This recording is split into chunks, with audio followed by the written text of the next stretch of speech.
The overall goal of this procedure is to accurately implant microwire arrays into target brain regions.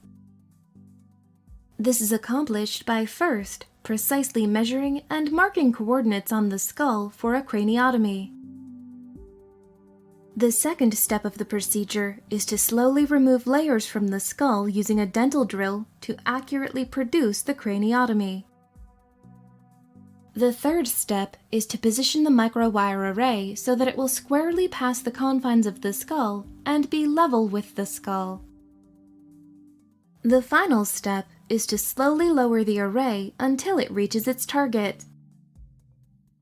Ultimately, results can show that microwire arrays implanted using this procedure can target discrete subregions of the brain and produce a high neural yield which can be maintained over longitudinal recordings. Microwire arrays allow neuroscientists to examine the firing patterns of single neurons with high spatial and temporal specificity.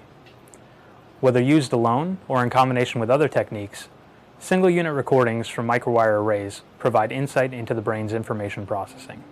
Recording neural signals during behavior is crucial for understanding brain function.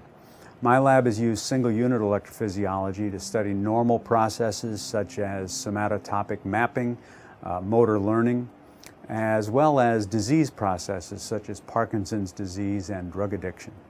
In vivo electrophysiology is a highly specialized skill that takes years to master.